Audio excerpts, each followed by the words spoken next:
Yeah! This is the Brick City Antics podcast. Once again, it's your boy Sam Bricks. This your boy D-Nell. It's your boy Twizzy Rex. Jimmy Hustle. Yes, sir. And we are here at another episode, our episode 11 episode here. Episode 11? All right. And we have a special guest today joining us, the legendary Rob Hylton. Newark teacher, poet, author, philosopher, scholar, father. So he's definitely gonna be. What do you call them things? It's like a accolades. No. With the, it's like one of those utensils a Swiss knife. That's what he is. A man of many things. That's what he is. But definitely, he's definitely in the house with us tonight. He's gonna be a guest host, hosting with us today, and definitely talking about his own endeavors. His own work, his book, his recently published book, and just chiming in on what we have to discuss today. And we do have a very interesting episode as well today. Definitely some very pertinent topics to tap into because it's been one of those weeks in this country. Usual. Once again, so y'all gonna learn something today. This episode. So we're gonna dive into it like real quick. Right, so we're gonna start with at home first. Ras Baraka, right? Mm-hmm. Just his we know his connection with his father in Newark and everything, and him being the mayor of Newark. Yep. How do you guys with everything that's been happening with the election so far? I'm saying the wrong word, not election. The debate, campaign. Yes, the election. Yeah, well, everything's been going on with that, right? Mm-hmm. Do you guys think, aside from that, like let's start with at home first, because people tend to forget that it's cool worrying about that. It's for the country, but like at home is important as well too. And Newark has been definitely going in a lot of directions recently. So, what do you guys think about Ras Baraka? As far as now how he's handling Newark, and especially when you're considering elections coming up, and maybe his possibility going for running for a senator, maybe his leaving the office, transitioning out. That's always the next step for anybody that steps into the mayor's office. They always they're looking at the large scheme of it all. It's like you got to start somewhere. Mm-hmm. You know what I'm saying? So he was a public figure, going around getting talking to everybody, trying to get things done. Then he went to the actual position of being a mayor to get things done. He was a street guy. He was a principal from Central High School, Boo Central, but he was a principal who was well connected in the community. Okay. So, do y'all think he's doing his job? Especially with the state of Newark right now, do y'all think he's handling things? It's only so much you can do. He got his hands tied. Yeah, he's trying his best. His hands is tied. Yeah. He's doing what he can, but what can you you can go ahead. Go ahead. No, I don't think Ross is interested in being a senator or a governor. I think he's interested in being a mayor for as long as he can. You think he actually wants to stay being the mayor of Newark? Why is that? You don't fix a city in 4 years or 5 years. But what's keeping him? What's keeping him in that state that I want to stay the mayor of Newark? What's keeping him? I mean, he's Mr. Newark, man. His father, Mayor Baraka. Yeah, his whole family. He's committed to Newark. I really personally, and I've heard it through sources. I don't think Ross is interested. I might be wrong, but I think he loves Newark a lot. I think he wants to stay here. I think he wants to fix and stay as long as he can. I might be wrong about that. Would that be good for Newark though? Like maybe it's always up to the people, man. It's always up to the people. It's not about him. It's about what the people want. See, but he's well connected to the people. That's what I feel like. A lot of mayors. Well, what about outside of Newark? Is he electable? That's also my thing as well. No, it's just a question. Is Ras Baraka electable outside of Newark, New Jersey? But I mean, they would. I don't think he's known outside of Newark. I don't know. They would have to look at statistics for Newark. Because they don't know him personally, they would have to see what he's done. Yeah. So he's the main part of Newark. He would be the face of Newark if they trying to look into what's going on in Newark. Yeah, but that's what I'm saying. Because they don't know him, say I don't know you, So I have to know like what you've done or what you do currently to get an idea of who you are before I actually meet you. So if I'm thinking on a large scale for what else Roz can run for, I'm going to look at what he's done throughout Newark and what it was before him and what it is now. But in connection with him to Cory Booker, because Cory Booker definitely was a mayor, I swear and he transitioned. He transitioned to being a senator. So in connection with Cory Booker, do you think that Cory Booker probably has more taste as far as like politics beyond Newark than Ras Baraka? Is that a possible thing? Yeah, he had more aspirations. I think he had his. He had his eyes on the White House. Yeah, it was obvious before he got to. Trust me, before he got to Newark, he didn't really give a fuck about Newark. Day one. Yeah, I mean, that was just a part of his strategy. You know, you move to Newark, then you move to the state. Faye being mayor, and then he literally lived in the same. I used to live in these two buildings called brick towers. No, I'm not going to go back to that. I'm just saying, like, you could tell just by the way he moved in that building, like the way he moved around and how he was always trying to be like for the people. Or, hi, yes, let me hold the baby. Like you could just, like, you get the vibe from him, like, oh, he's going to be the next something. Yeah, he's the antithesis of Ras Baraka. Ras Baraka is not the type of person that would start something and not want to finish it. All right, I think he's connected to Newark. Cory Booker was, he what do you call it now? He planned that all out. Yeah, he had an agenda. He had his agenda, but I believe Ras Baraka is different. I believe that he's here to really try to fix problems in Newark and make Newark a better city. All right. Unfortunately, he has a lot of things. A lot of people are going against him. There are a lot of opinions about him.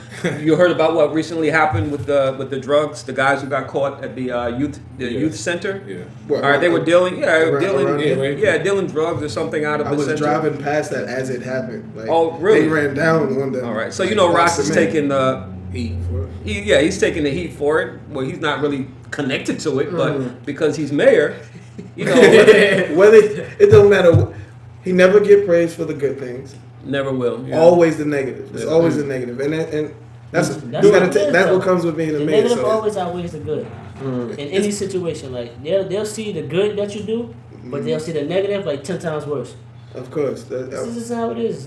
But we can all fairly say he's doing his job, though, right? Yeah, I mean, the best of his ability. He's doing the best he can with what he got. Yeah. The best he can with what he got. Think about Ross, Barack Obama.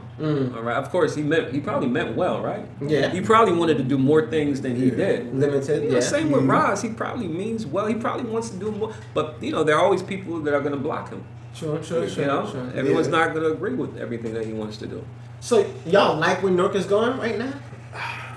And like with the whole gentrification thing and with the way that especially the downtown area is transitioning and changing, it's Amazon is like coming in and putting their hands on everything. Like, I mean, jobs are being created, right? Or no? Yeah, they are. So is that what's the con and pros of that? Do y'all like where it's going? Do y'all think that? And he's allowing a lot of this. He's allowing a lot of these things to come in and flourish in Newark. Yeah. Do you think it's good for the people in Newark or bad? Is it there? It's only good if you introduce and set it up for high school kids for the future. It's only good if you hire a percentage of kids from the Newark area to work at those companies. Okay. It can't be any other way. Yeah. They can't just come in, make money, take the money out of Newark and leave. And then, all right, so they have to set up programs with the high schools, with the middle school, with even the elementary school. So they got to connect with the people. Everyone has to be involved, and that's the only way that I think it can be successful. Other than that, it's a fail. Yeah, we'll burn this shit down. We'll Panasonic and all.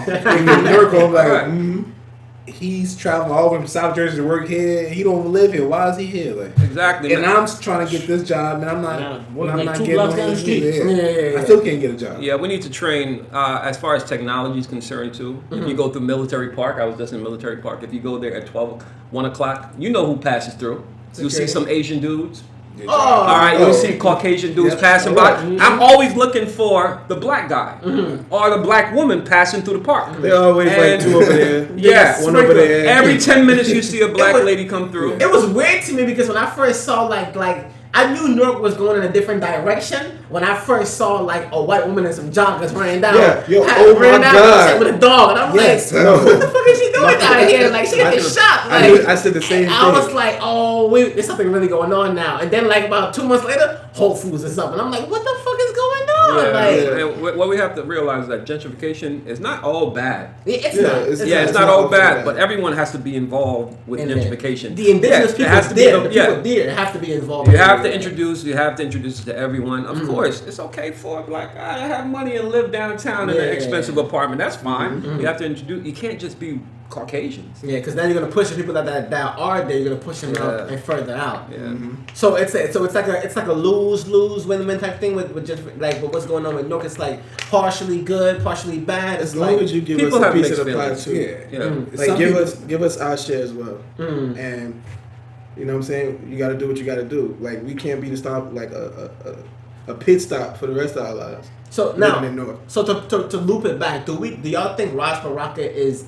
Do y'all think it's in his mind? He's making it like an imperative issue to connect those bridges, to bridge those two scenarios right there, making sure that the people here are being a part of that, not being flushed out by the way Newark is going. I know for a fact he is. You know, he has instituted several procedures wherein the apartment buildings, new ones that go up, they have to 30%. Exactly. Yeah. Well, you know. We know. But that's do they know though? Tell them the audience. No. He passed the bill. Was it maybe 2 years ago? A year ago? Those new apartment complexes and high rises, they have to providing a 10 to 30% low income housing, affordable housing for people in Newark. Yes. I don't know because they get filled very fast, and I don't know if there's a lot of people want to live somewhere nice. But to be honest with you, I see those apartment complexes, and the people that are coming out of it don't look like people from Newark that really need it.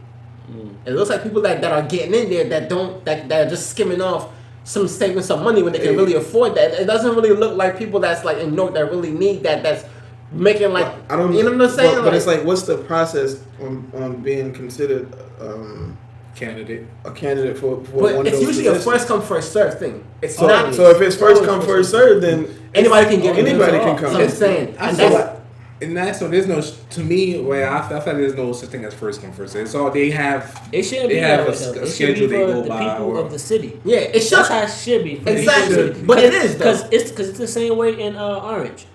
They built like some nice like townhouses and everything.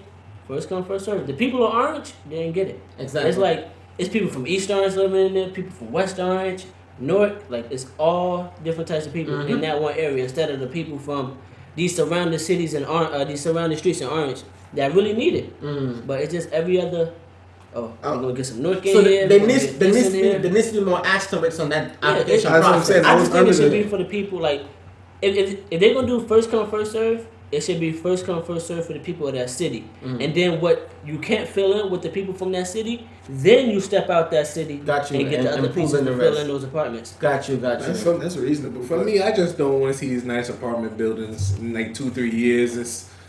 It's like, damn, I remember when you first built. Now you just a piece of shit. Like nobody really doing that. But these new ones, it's not being ran like that. Nah, they being ran by upper management. Yeah, like this is we like going security, everything, concierge desks, all that. But how many of those apartments are low income? All of them. I believe most of them. Yeah. All of them. They have about downtown right now. Oh, I mean, no. All of them. They have to fill. All are required to fill, right? They have to. So it's like. Yeah, I don't think it's like a number that's excluded unless you find some sort of like segue out of that. I think all are required to fill. Now some may be 10, some may be 20%, some may be 30, depending on the size, the capacity. Yeah. But I think all have to be filled in with. Yeah, but if they're gonna run off that first come first serve, money speaks. That's not gonna work. I think it should really go to the people of the city. Like that's at least be living in the city. But what they saying like people of lower income? That's the people who don't make as much as the average individual. They're going off their jobs. So I think it should stick to that, not a first come first serve, because that means if he's doing all right in life and you not, he get there before you, he bump you right out the way. I don't think that's fair. If that's how it's being ran. It is first come first serve, but it's still also low income housing. They're going off of how much you're making. So you could be making $20 an hour And that because these apartment complexes are expensive. They're like what, $2,000. Yeah. So I mean, if you could be making fairly decent enough good money, a median average amount of good money, but they're gonna still base your rent off of how much you're making, and these apartments are very expensive. So it's like you can be making good money and go for some joint that's like $4,000 a month rent or $3,000 a month and get in there making, you know what I'm saying, like living pretty good. Yeah. And still be making good money. So I just hope like the people who actually get in. Yeah, like Absolutely. I don't well, so far what I've seen, they look like they aren't people that really like essentially need it. Like, but I don't see niggas from Dunkin' Donuts in those apartments. Like, if the people who file under that certain thing right there are getting in, that would mean that they fall in the guidelines of the lower income, yeah, right? That's the purpose of the lower income apartments. So maybe it's tricky. I'm gonna take back my statement then, because if they all fall under the guidelines of lower income, it don't matter. They may look the part, but you're still in there under lower income, so it doesn't matter. People know how to bypass a lot of rules. Yeah, absolutely. And within administration, you all have to remember you have cronyism, and sometimes, families help each other out. So it's always, you say first come, first serve, but you're talking about nepotism as well. Yeah, you're talking about nepotism. Right. All my family members are in a park, which is not fair to the people of Newark. So you have to consider that. I'm just hoping the system is not corrupt. It won't be serving the people of Newark. You know what's crazy? I saw a post as well recently. I saw a friend of my filmmaker, I think it's Leron Lee. Shout out to Leron Lee. He shared this post on Facebook where he took it's a picture of two Jewish dudes walking in the hood, and they were like, he was like, y'all better stop playing because they out here, and they're really out here. And I was ironic. I saw that because the day before, I literally saw them in my hood just walking around, just scouting. And they're just out here. Next door, they're looking for everything. Next door, a Jewish man owns. The house next to that, a Jewish man owns. Across the street, a Jewish man owns. There's one African family that owns the entire housing thing. Yeah, but the sad part is people are just finding that out. They've been owning this for a lot of years. They've been owning this for a minute. I mean, I'm real talking. I catch them in the hood and I'm start grabbing them. Get out of here! They gonna see. They gonna watch your house. You going to buy it? Get out. Yeah, that's crazy. Like and now that's gentrification in a way, but that's like deep in the hood now. It's unique. It's like they're literally coming in there and buying up these places that and then they can fix it up. They flip it real. They're flipping real. Yeah, as long as they make a profit from it. Yeah. So I've heard. I mean, they can make 10,000 from it, and that's enough for them. And these are the places that we should be buying ourselves. We're not there. Mentally, we're not there. So it's like, who has the list? A list of what? The properties that are for sale for $20,000 or $25,000. Believe it or not, who gets it first? Believe it or not, there was a time where it's public Ras record. Baraka had publicly said there were space, land and apartments for sale. It was like 3 years ago. For dirt cheap, right? Yeah, it was like around Valentine's Day. Yeah, like a dollar for like something like that. And they went like this. Trust me. And I was looking it up. It's moments like that where we're just so oblivious to it, and we can't get upset when the Jewish man come in and he saw it and he bought everything he could. Sometimes it's a system, Jamil. Sometimes they get it first. They get a crack at it first. Before we find out. And what they'll do is, I've heard through good sources, they'll buy it and sit on it for about 10 years. So that means they need to implement more laws about who's buying and how fast, how quickly they renovate and fix it up. But they'll buy it until downtown moves up. Closer, and then they can and so the value start going up, and they can make a profit from it. Yeah. So they got a whole procedure going with this. I don't know if I'm too like I'm about to just start telling people just shoot for shot in the hood real quick just to let them know. Like, even like in the case he just said, if that's the truth, they getting their crack at it first before we do. All right, that's wrong, and that's not cool. But if we in this same race together and you drop the ball at some point and they still gone, like these Jewish people, they still inquiring, they still putting their foot on your neck to get there, then it's all fair to me, honestly. They did what they were supposed to do to get it. It's not their fault. You weren't on the job like you were supposed to be. So like even if they are coming in the hood buying it up, ain't nobody else doing it. It's just sitting there, boarded up, abandoned. Crackhead sitting on the porch.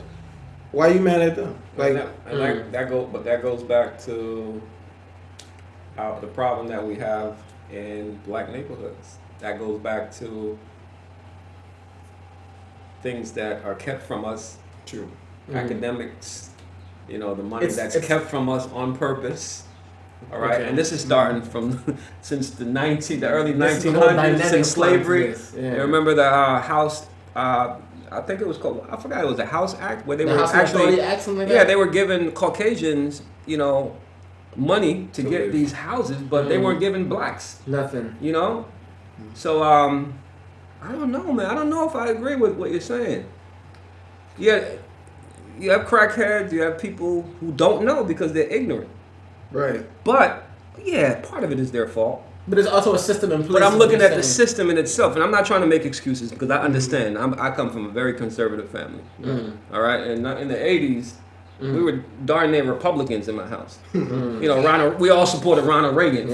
For some reason, my grandmother's a Christian, and just like the people in the Bible Belt, if you're against abortion, go ahead. All right, it's abortion, homosexuality. Back in the day, it has changed. It has changed. Yeah, a bit. times have changed a lot. So I really, it's a sensitive issue. We've been ostracized. We've been since slavery, man, and the effect of it is showing right now. I mean, but I agree with him the way he said it because I that's true. That system is in place, but I think we've got to that point now where it's not an excuse. But we know enough now. We should be more knowledgeable. We should be applying ourselves to acquiesce in this kind of knowledge about what's going on and how we can I see I got homies that'll come through and they'll be like, I want to put my money down and invest in something. All right, so what's up? They just want to talk about it, you know what I'm saying? But they don't want to they have some sort of faint knowledge about this stuff, but they don't want to apply themselves and go forward there. So did their father teach them? Did their mother teach them? Did they go to a school that taught them financial literacy? All right. No. I'm not making excuses. I know you're not. But these kids have not been exposed to the right information. But the information is also out there where you can go get it yourself. That's true. Right, but if you don't know to go look for it. It's not so hidden as it was back then. And now it's out there. You kind of have to apply. I know a vast information. I'm applying myself to know the stuff. Because you go out there and you're driven. That's what I'm saying. And you might be driven. You might be exposed to the right people. So now, there's a less driven individual. So that's what I'm saying. I understand. There's no excuse. Both sides are correct. I understand it. So now I'm flip-flopping because I understand there is a system in place, but it's also. But at the same time, you can't use that excuse too much now. You can't use it as a whole crutch. Yeah, exactly. It's only half a crutch now. Right. You can't. Right. You gotta apply yourself. Yeah. Apply yourself, Smokey. Simple as that. You got it. So. I agree. Both sides are y'all both are correct. Yeah, but we can argue that. We could discuss that. All day. No, you can. Yeah, you can. But the effect of slavery on black people. Yes. That's what it comes down to. Yes. Bottom line. You're right. You're absolutely right. But niggas should also know better now. Honestly, I don't get upset as upset as I used to, because it's just like. I don't know. It's just like I don't feel like why should I be upset at this man for doing what he feel he should do? He got the knowledge of it, but again, so I'm listening. I'm implying his logic to what I feel, and it's like I understand. And that's the state America is in right now. That's why Trump is president. The fact that some people think this way and some people think that way. Some people are conservative, some people are progressive. Right. That's you'll never have a nation full of the same. Not the same ideas. You'll never. Yeah, so that's okay. That's fine to have your own opinion. But what's being you mentioned Trump, and we're gonna get to Trump some more because that boy been wilding. The yellow man. You want to talk about Trump? Yeah, yellow man. We're gonna get to a little bit more, but real quick. Jesus. So with the debates that's been going on and the old campaigning process for the next presidential election and everything like that. Joe Biden, right? So Joe Biden is like a fan favorite out here. You know what I'm saying? He is. So, and this is a very general question. This is pretty general, right? I don't know who you guys have I don't know who you guys have your hats on or who you guys are looking at to say like this is a possible candidate. I don't know. Did you see my post today? I didn't. I straight up decided, but I'll let you know. Okay. All right. So let me. But real quick though, with Joe Biden, right? Do y'all think that him serving under Obama as a VP, he can easily pander to black people now to get more of their votes because of that? It's already, would it be enough to beat Trump? No, it's already a fact that more black people support Biden. Yeah, it's a known fact. Okay. I'm talking about 50%. That's a high number. Now, is that cool? That's a lot. I'm not exact. I might not be exact, but it's a very high number. Even if it's high, it might be 74%. But I'm not sure about the percentage. But I know it's a high percentage. So are we supporting Biden because of his policies or because that he served under Obama? Because we're comfortable with it. Obama. Because he served under Obama. When you really think about it, it's like he was with that relationship between him and Obama was just like he rubbed his blackness off. He might can get a plate from the cookout. So the media in a way romanticized that relationship between Obama and Biden, and now Obama's out, so we're just gonna go with the nigga that's not, he ain't black, but he close to black, because, you know what I'm saying, he came to the cookout with us. Everybody not rolling with him though. There's some people that still don't forget him for the 90-boy crime bill. So now everybody doesn't know about that. Yeah. So once again, people are only pandering to Joe Biden because that bill right there alone was getting like a lot of black people incarceration. Yeah. So a lot of people don't know about the 94 crime bill. That's what I'm saying. So they just look at it like, oh, he served as Barack Obama's vice president. He get my vote. Exactly. He for the black people, but they not really like diving in to the bills and his laws policies, that he passed off, and what he could be also passing in the future as well. But that can be harmful. But also, you gotta think that was back in his time where it's like it's strict. They didn't want us as a people. People don't care. You think they forgive people for slavery? No. So the 94 crime bill, being that it was his bill that he put out, they're not gonna still forgive him for that. Those who may not hold on. For those who may not know what it is, what was that? It was a bill legislated by him under the Clinton administration. Exactly. That got like a lot of African American and black people locked up for like basically nothing. Like the Rockefeller drug laws in New York. Yeah, but that was their approach to tackling the drug problem, which they're now calling the opioid epidemic for white folks. So if you were caught, like if I had a pound of weed in a car, and I gave you a ride up the street, that's it, and I get caught, you going to jail. Absolutely. That's not fair. That's not fair, man. Look at the name on the registration. Yeah, you didn't know anything about the weed. So the thing that what you said, right? Because we learned that was like a year, 2 years ago. Hillary Clinton, when she was running, she did formally come out and say, "I apologize for what my husband for the bill my husband passed." So now, with that being said, and this is a two-part question: are we accepting her apology? And are we accepting Joe Biden's apology if he gives one? He didn't apologize yet. Okay. I was listening to the Breakfast Club. Charlamagne was saying the same thing. Like, they know that he put the bill out there, but they waiting for him to apologize or say something about the bill that he passed. But he says nothing about it. So if he does say something, even in the debate, he never brought it up in the debate. You know, I think what's gonna happen. He's gonna wait until somebody brings it up. He did. But why not get ahead of it? Well, he gave some practice with his responses. Yeah, but he's kind of weak with responses. So that gives him time to work on it. So until I think he's gonna wait until it gets between him and somebody else if it gets to that. But I feel like he has an apology written out already, but he's just waiting. But why not get ahead of it now? Because he's not. I don't think he thinks like that. I'm hoping that he doesn't get nominated. But me too. Yeah, I'm hoping, and I'm gonna say who I would like to get nominated. Can I say it? What do you got to say first? He was called out on it by Kamala Harris. Kamala Harris. She called him out on it, saying that, but you created this 94 crime bill on it, but he didn't say much but about then it. he flipped it on her, but he just did the 1-2 Yeah, she's a hypocrite. But that's cool. He said cool story, but you prosecuted majority of black people. Yeah. She was the prosecutor for all that. Yeah. So it's like both of them is wrong. It's so funny. So now they both need to go. So y'all stuck me out, but she was right there throwing them on. What is shit in the gym?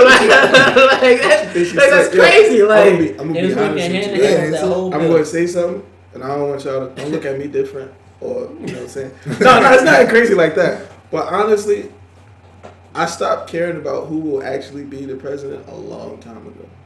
I don't even dive deep into what they even talk about or any because before Trump. Yeah. But did you know?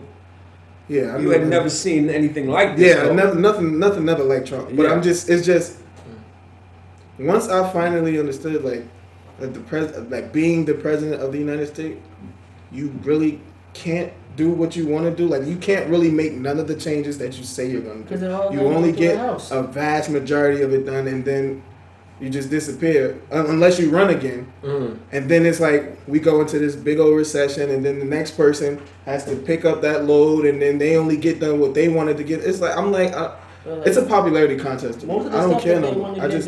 They gotta go through the House though.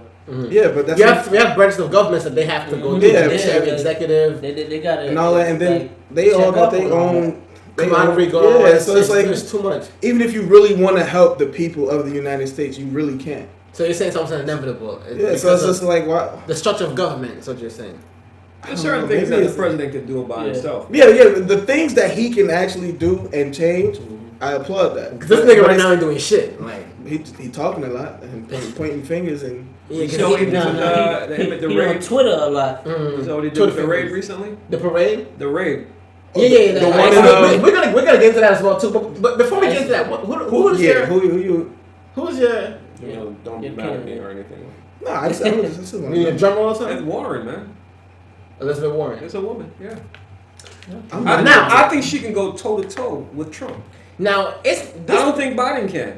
Wasn't there an issue with her and something regarding her educational policies in schools and college? Wasn't that? I heard about this about a year ago. It's under the ground. No one cares about that. Really? So we just brushing that under. Yeah, the Kamala thing we care about, right? Mm-hmm. But why? The Biden thing we care about. Why do we care about? Hold on. So here's my umbrage with that. Why are we throwing so much shade on Kamala Harris for doing her job? Right? She had a choice. Yeah, like she's a prosecutor. That's her job. No. He said she had a choice. She had no choice. She had a choice. A choice to not do what? She could stick up for what she believed, or she just go along with because that was her job. She actually targeted. She went after minorities. There's a lot of black mothers out there, bro, that would never vote for her. Mm-hmm. So we're saying that she actually went because to my knowledge, I know that the whole thing was like, oh, she was a prosecutor and she locked up a lot of black people. Yeah, she did. A lot of black motherfuckers are criminals. Respectfully. Yeah, not all. I gotta disagree with him. No. But let's be not all. Sound a different way. Reword that. What I'm saying is that not all. Obviously, not all. But Kamala Harris. But let's be real. Like she was a prosecutor. Where in LA? Was it LA? In California. In California, right? Yeah. So. I mean, to my knowledge, I know you as a prosecutor, your job is to decide, okay, where this person is going to go. Are they scotch free, guilty, or whatever the case might be. So if you're clearly blatantly guilty and you put people and let's just say let's say 60% of black people is that's coming through that pool of like of criminals, like blatantly guilty criminals, and you prosecute them and you send them to jail. Is that really like?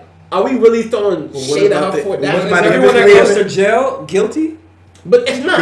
Given the scenario he just gave, but we just get in the car. You don't know I got mad dope on me, but you wanted to ride up the street, and you go down with me for that. Got 20+ years. That's not you doing your job. But so we're arguing not just her policy or what she did, but also how she did it.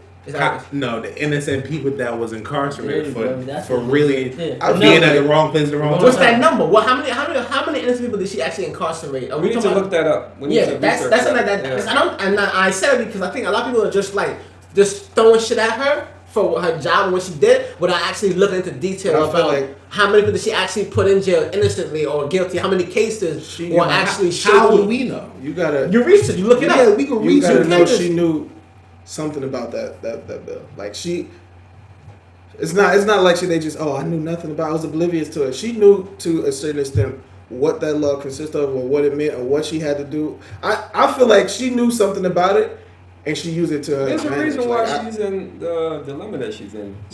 Something happened. I'm not gonna tell you. There were innocent people that she actually put in jail that didn't belong in jail.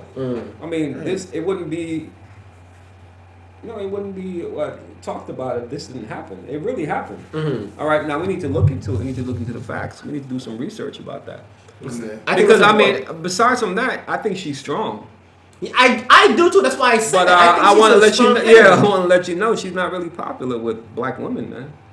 And I don't think she's going to be successful. That's a good percentage of that. But you need black women to be elected.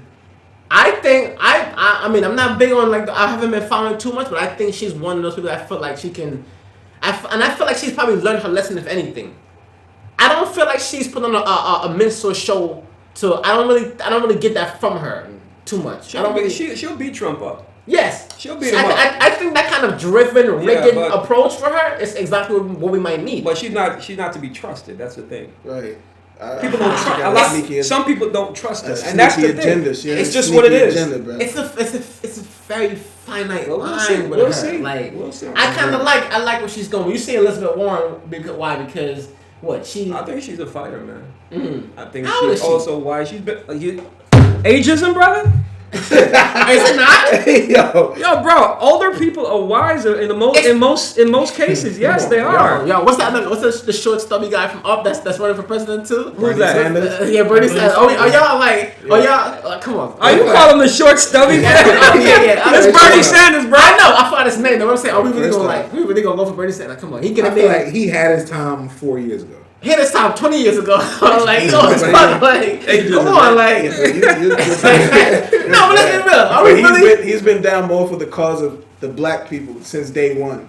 So that's understandable. Bernie Sanders has young ideas. That's why young people follow him. Yeah. It doesn't matter your age. That nigga probably pandering too. Come on, Mr. Brooks. It doesn't matter your age. He just looking look, I gotta get it when I finish because I ain't got long left.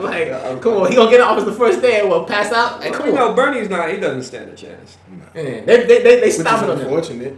I don't think he's gonna get it. Is it because he's too soft? He has too many millennial mindset and approach, and it's not working against everyone's outset. Well, he has a lot of progressive ideas, and it's too soft. Healthcare is a big issue for people in America, for citizens.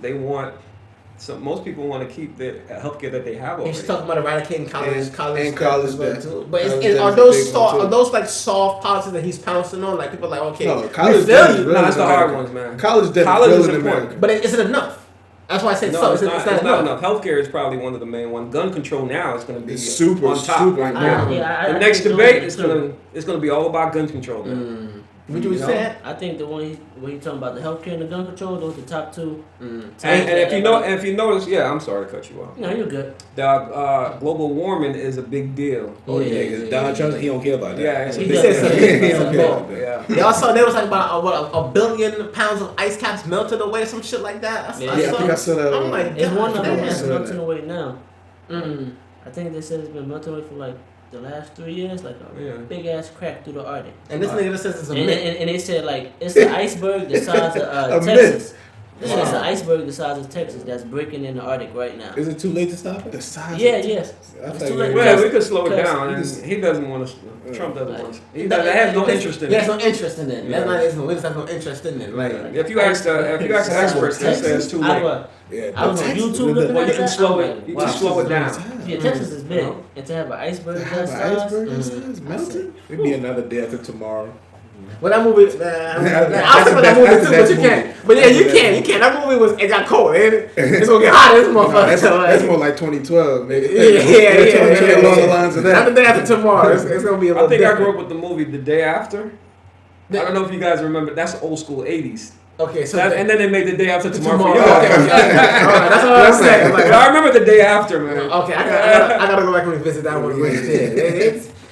Shit, man. I don't know. But speaking about Trump, right? So Trump and his bullshit as usual. Orange man.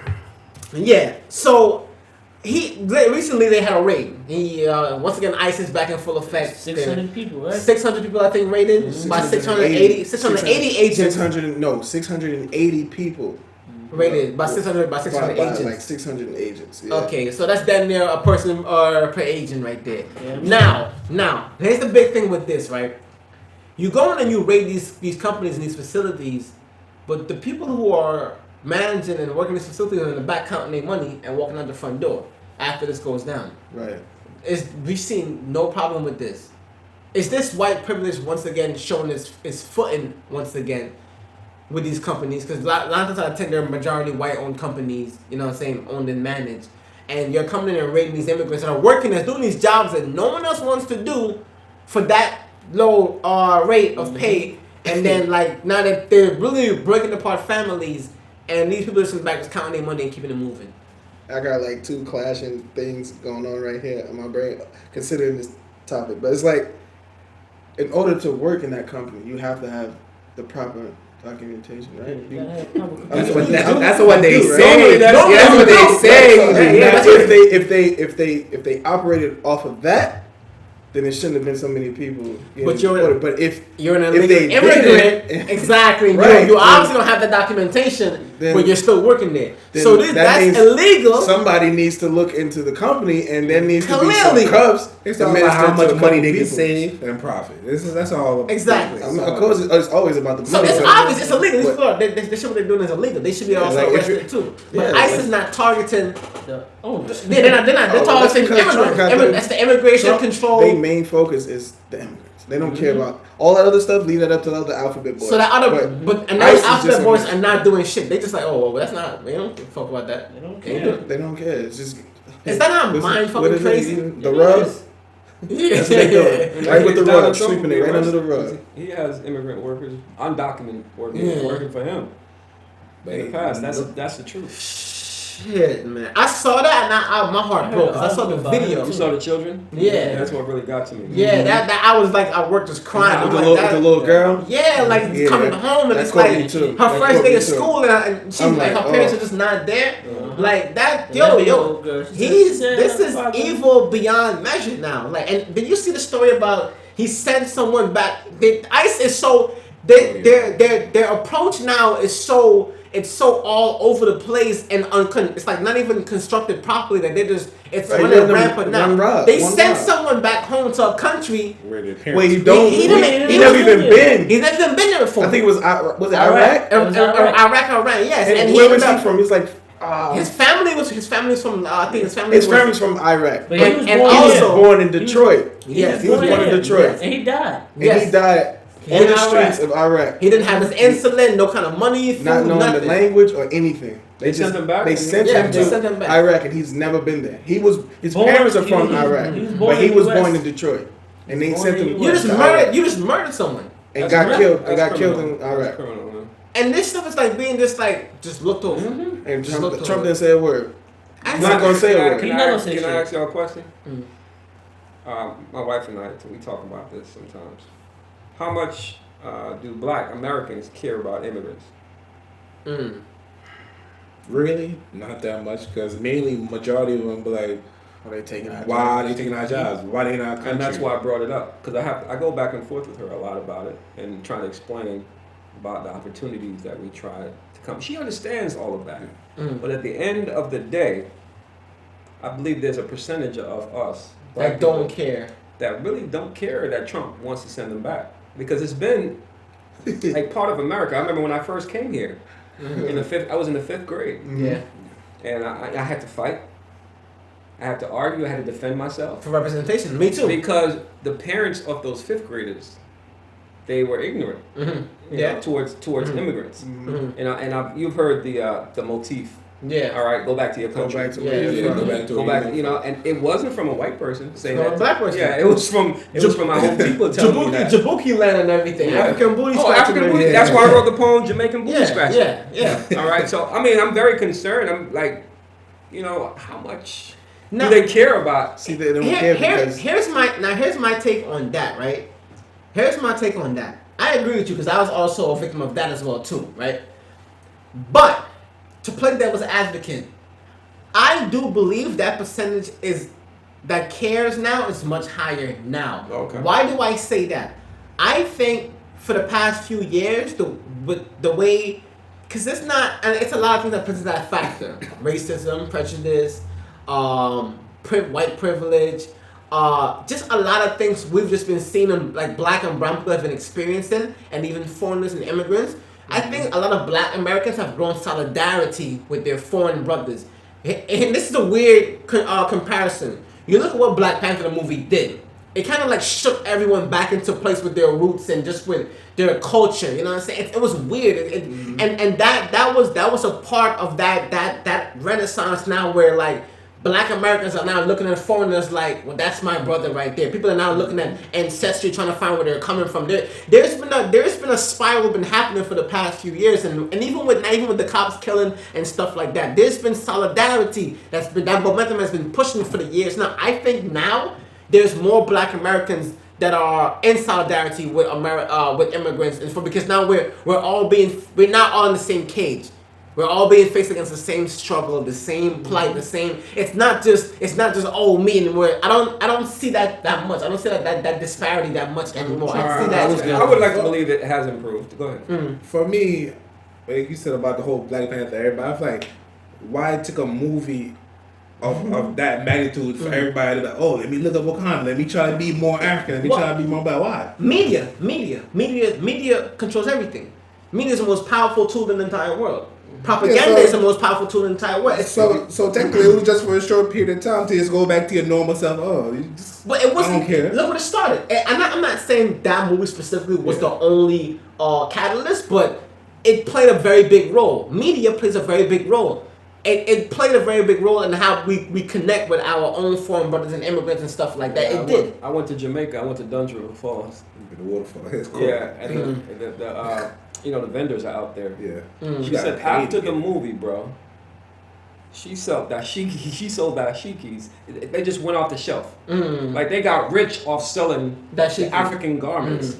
So you're right. The media is amazing. It did do something to Black people. Yes, and not just that movie as well too. Even with the killings, it's like it's being more so shown more now in cameras, and it's like pretty much everyone. It's like if I know I'm a Mexican, or if I know that I'm probably Black and Spanish, and I see Eric Garner getting choked out on TV, I know that my brother next to me can be the next Eric Garner. It's not no more like, oh, that's a Black person that happened to. I'm straight. It's like, it's Black and brown people. This is happening too. You know what I'm saying? Like you look at Castro, or what's his name? Philando Castro. Like a lot. It's not just. It's not just. And there's even mixed victims of the same privilege and same system that's coming down. I'm hoping, because if you go to Florida, you have a bunch of Cubans who like to vote for Trump.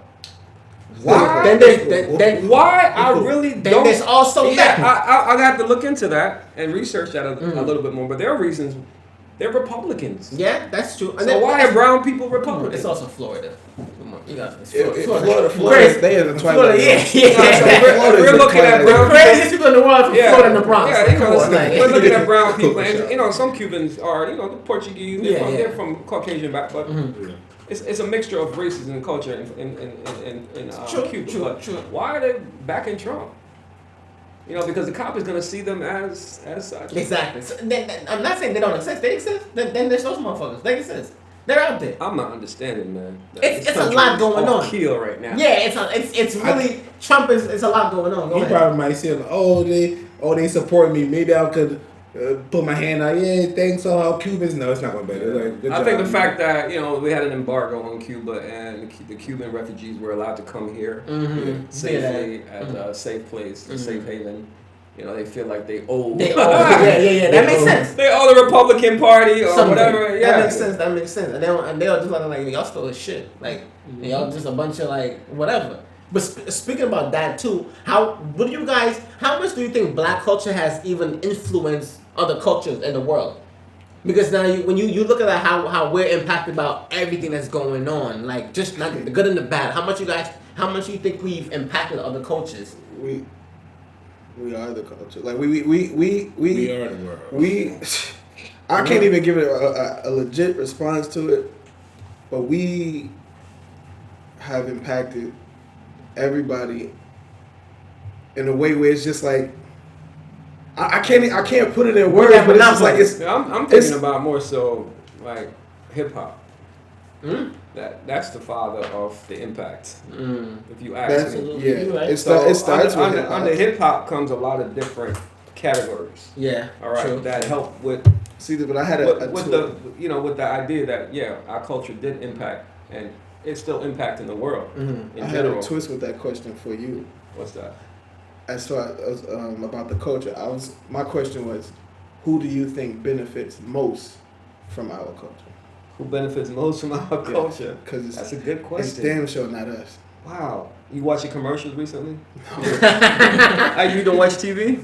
No, I don't watch TV. Honestly, if it ain't sports, every little jingle is a hip hop jingle. Yeah. You know, the big corporations, they're using Slang, hip hop in their commercials. Lingos, everything. I don't know who's really benefiting. That's a good question. Every fucking body. That's my answer. Everyone else. Every fucking body. Everybody. Everybody. It's Everyone just like- benefits off of black culture is culture. They take that, I'm gonna put it in here, we take this, put it in here. Mm-hmm. And being that it's selling in the black community, if we take it and put it in ours, it'll sell here too. Yeah, I can't speak for Sweden. But I know in America, black culture is the macrocosm. Yeah, but even in other countries, you look at like Germany, like this hip hop is prominent in like other But that's like the driving Switzerland, force for like everything. the black culture Literally, it's rigid, it's the strong root. there. It's the root of our culture. Like that's the root of it. So of course that's going to spread everywhere. Yeah, but we've always been used and abused, you know. Yeah, so look at the lady who thought she invented the hair. Oh, the hair Oh my The God. white lady. It was a, She said like she tried to take credit for inventing the bonnet.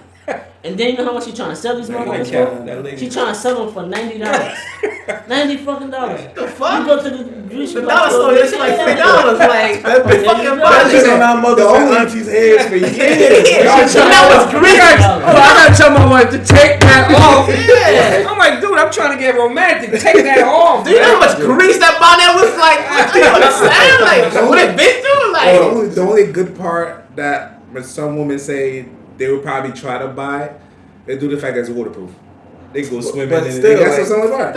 Still, I'm right? not gonna go swimming in a That's- damn bonnet. That's something that's been in our culture for years, right? like the do rag. But Like, They gonna fix that too. but here comes the white lady, puts her little twist on it, and she put it back out there. And yo, when she started talking about it, everybody was up and like, oh my God, like I gotta. Well, mainly the white community. Yeah. They just like, oh, I gotta get this. Like it's the newest, hottest, freshest. They didn't thing. know anything that we were already like. look, whole time we've been Yeah. doing this since day one. My first But year this as is a what I'm teacher. I always cut people out. I'm sorry. It's all good. It's all good. I came up with an invention. Mm. So I paid about $1,000 to go to invent help, Okay. and I actually have a book. So they took my idea and I sat down with a person, all right, and all the aspects of whatever my idea, all right, I it was written in the book. It was about 50 pages, bro, Really? about the capabilities of this invention. All right, so I was young, man. I never followed through with it. Really? So I go in a hotel. I go in hotels now, and I see this, and in the back of my head, and I gotta do research because people, things have been invented and people, Yeah. and people improve on it. All right, but I don't know for sure. They took your shit. So I just came back from Atlantic City. I'm looking at it, I'm like, yo, I got this in my book. But because I never followed through with it, Somebody else. I was young and Somebody else I don't know if so. I'm talking about taking things. Like if it's money to be made, they will take it. Yeah. All right, and make something off of it. I got some research to do on that invention. I'm gonna look at when was this invented. If it's in the '90s, bro, I'm gonna be real. Who invented it? Like, you might be owed some money. Like, if you can have the archive, like the date on Yeah, something very practical that I was can- thinking of. Yeah, it has to do with grooming. Something very practical. Yeah, you only 20% too if you make it. So just let me. But I could never get that if someone did take it. I have no rights to it Nope. because I didn't patent it. I just drew up the book and Formulated the the idea. idea. Yeah, that's it. But we can find that nigga though and patent his ass. Well, it's in Bluefield. We can find him and make him talk. I'm like, look, you didn't invent this shit. You'll get your portion. Give us 3 days. You'll get your portion. Long as we get our cut. Like, but that is crazy. Though. Capitalism, man. Yeah, it's strong. It's strong and forward. But back to what Trump is doing. So this whole shooting, especially with my heart's I think we all can say that we're in complete sympathy with the El Paso victims. Like I saw the images, Ohio. like Yeah, even with Ohio, Dayton, Ohio as well too. That and it's some sad stuff, yo. Like and El Paso, they don't even want the president to come down there. I don't blame him. They don't even want him to come I don't down. blame him. Yeah, We good. Yeah. You disrespecting us. Why would I want you come back? I don't want your sympathy. Well, I'm just hoping we take Texas. That's in Texas, right? Yeah. I hope he doesn't win Texas then.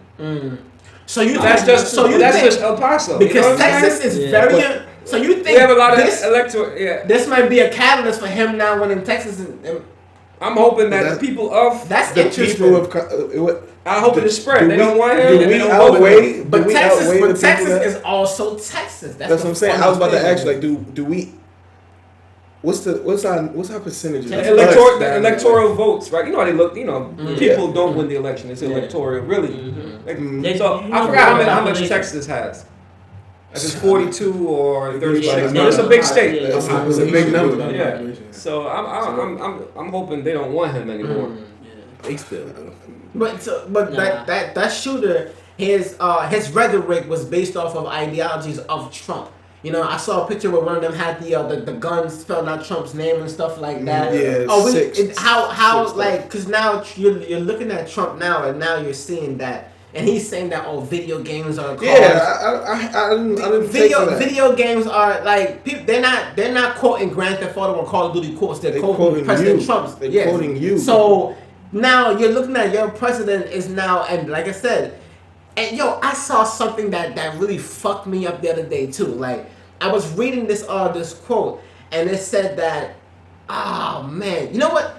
I'm gonna find it for you because you guys have to, and it was like, it was so like direct, and I'm like, this is the craziest thing ever. But to speak again, Trump he's influencing now these killers and these shooters. They're like, and it's like, they're really following up the head.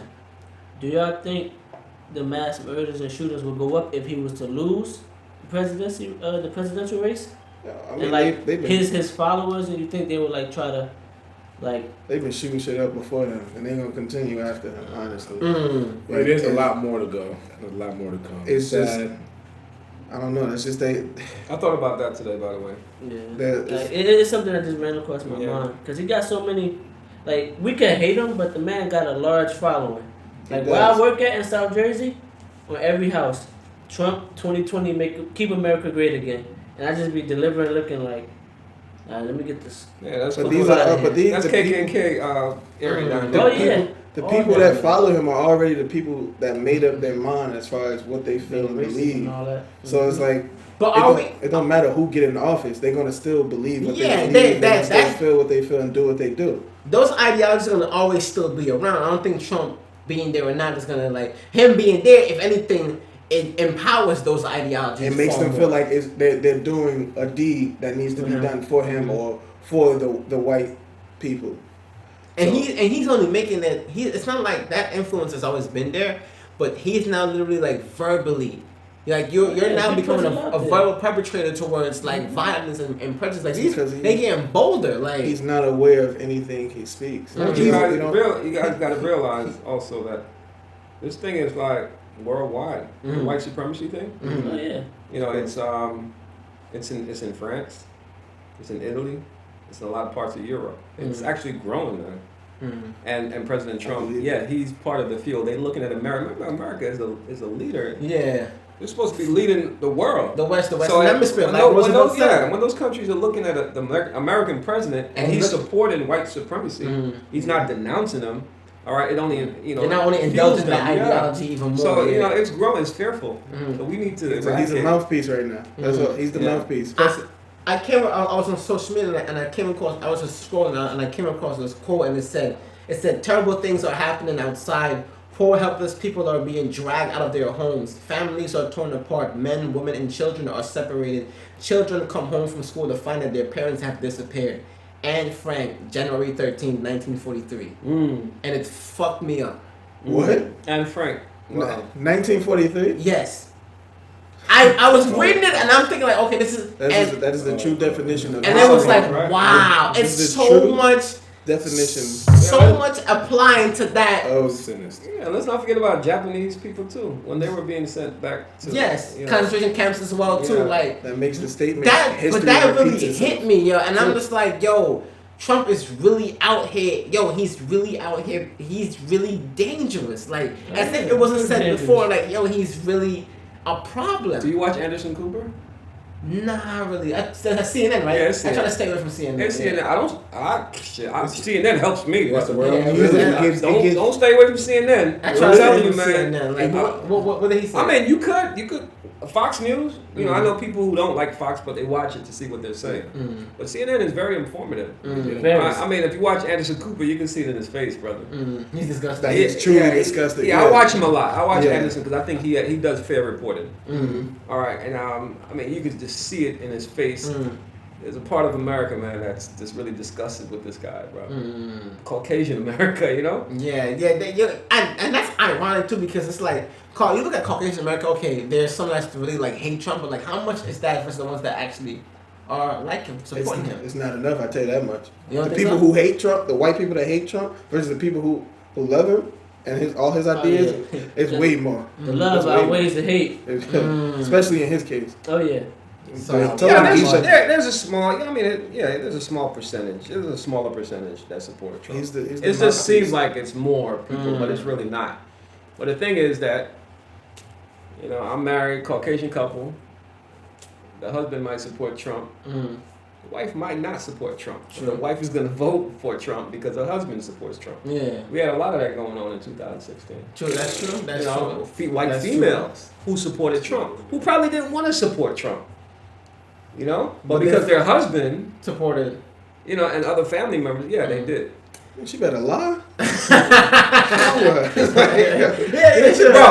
I'm going to tell you something right now. I don't even know if my wife voted for Trump or not. Wow. Oh, and I'm saying that because you don't know. They're not going to know. Because you better text her. My wife goes to church and she's fixated on Israel.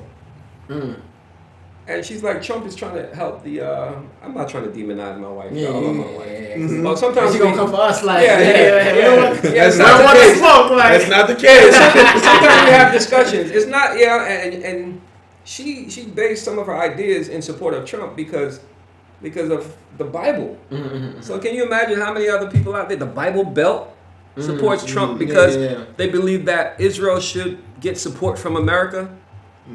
Jerusalem should be. It should be where the embassy is. I think they changed the embassy, right? I heard something about that. All right, it's not long. It's we should. It was no longer. We should be the aegis of Israel, and I'm not against the Jews, and I'm not against Israel, but a lot of people, they did vote on that. On those precedents. On that issue. You know, the biblical, you know, the abortion, the homosexuality, the Israel thing. You know what I'm saying? And it's just so much. I can't even touch the topic, especially the homosexuality thing, and I gotta wash my hands with that. We've been digging in that for weeks. It's been hot. Like it's been real hot. Yeah, honestly, my wife, she tries to play devil's advocate. She does. So she confuses me sometimes. But I know she's playing devil's advocate. You know. That's heavy, man. Like, yo, honestly, I don't know what's gonna happen with this election. I think Trump might be in there for another. Nah, he's not. Down with Trump. Nah. Yeah, I'm being realistic. Though. I honestly think I don't think he's gonna. Do y'all know how fucked up I was when I woke up and found out that he was a president? Like, I was like, not more than I. And I woke up to it, and I'm just like, and even worse to find out how he won. I'm like, are you serious? I really was looking up, like, converting over to Canada. Me personally, I think how they vote for president is all wrong. It shouldn't be no electoral votes. If the population wants somebody, that's who should be the president. How does electoral vote outweighs the population vote?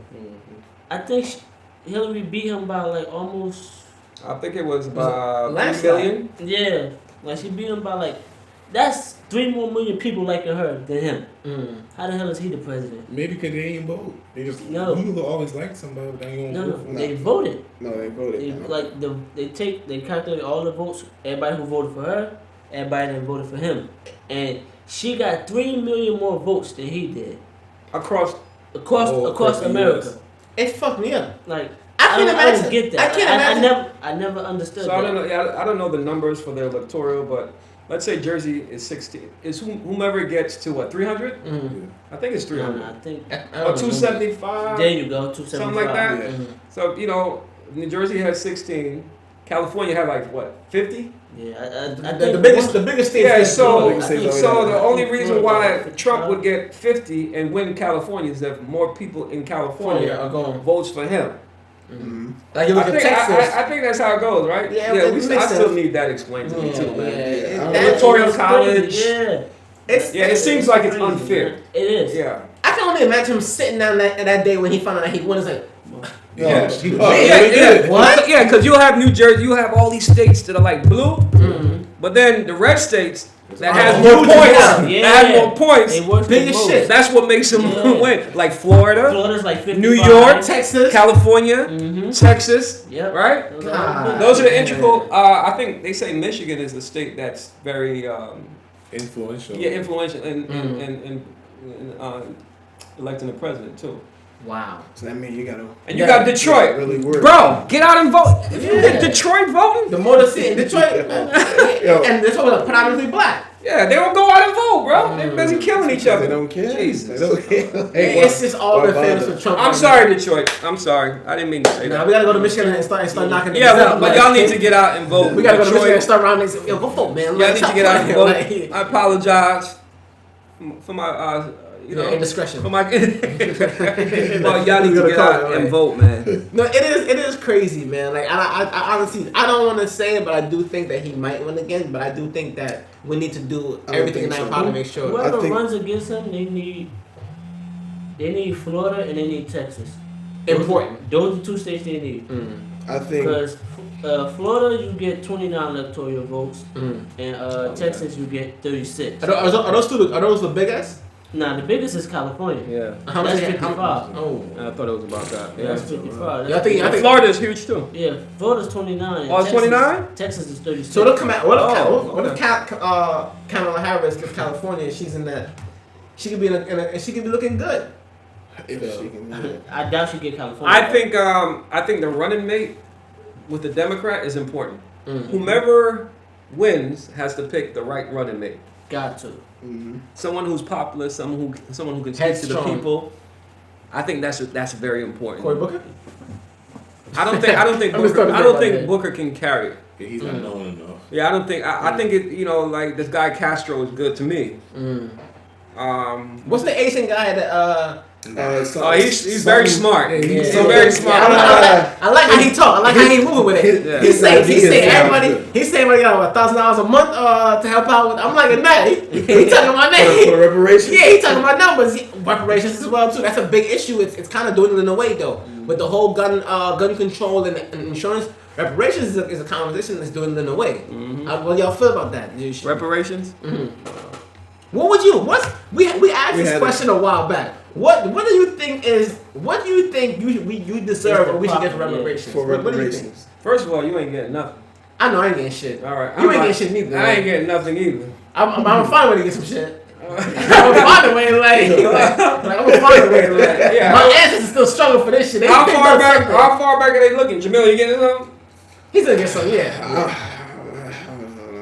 All black Americans. I would love to see it. But I would love to see that happen, but Yeah, it's so far. It's hard because you gotta prove it. Yeah. Prove what? Prove how far back your ancestors, if they really was affected by slavery. Mine's were. We're All of us were. But we're speaking about America specifically. Yeah, so we not included. Nobody that's not from America is not included. I'm pretty sure there's a guy in this motherfucker in this country that was built something. I'm pretty sure, like, He went 16, 16 yeah, exactly. with shoveling with nose. Exactly. Like, I'm sure. I'm pretty sure. So I deserve some shit.